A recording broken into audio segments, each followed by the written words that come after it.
Hey everyone, today we get the first part of Jesus' teaching on prayer. When you pray, don't be like the hypocrites. They love to pray standing in the synagogues or in the street corners so that people will see them. I assure you that's the only reward they'll get. But when you pray, go into your room, shut the door, and pray to your Father who's in secret. Your Father who sees in secret will reward you. When you pray, don't pour out a flood of empty words like the nations do. They think that by saying many words, they'll be heard. Don't be like them, because your Father knows what you need before you ask. Jesus' last statement there, I think, leads to maybe an obvious question of, well, okay, if God knows what I need, then why do I need to pray in the first place? Yesterday we looked at one of the problematic reasons for doing religious practices, that it's about letting other people see you, right? And he talks about that again here. But another thing we need to think about, a problematic reason for praying, is that we're trying to force God to do what I want, what I think God should do. When Jesus talks there about the nations and how they say many words, he's actually talking about a pagan practice where they would just babble on and on and on because they were trying to find some secret word that would give them control over a God.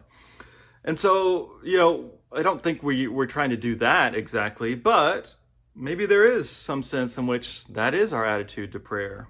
Right? Dear God, here's what I want, and here's why you need to do it. And we have to ask ourselves, is your religion just a desire for control? Should we expect to be protected from every bad thing in life?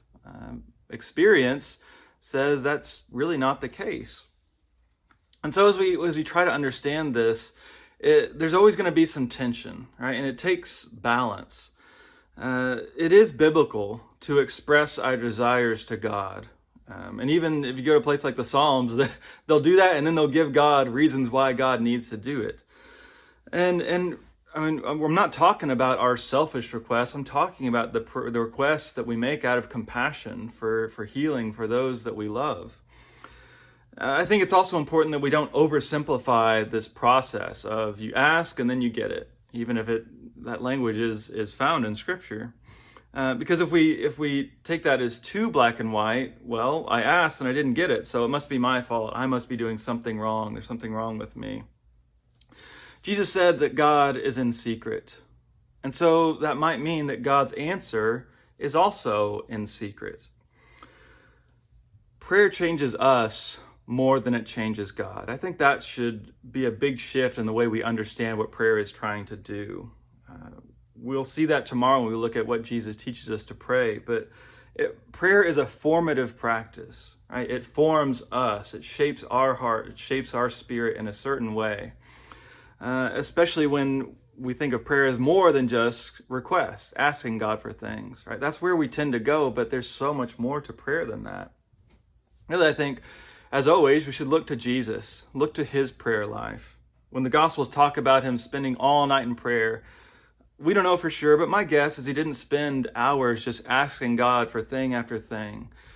Prayer is more about being in God's presence. Sometimes it's less talking to God and more listening to God.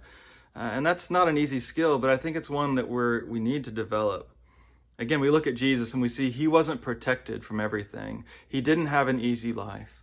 But what we do see is that no matter what happened to him, he was sustained and he knew the presence of God. So that's my prayer for you.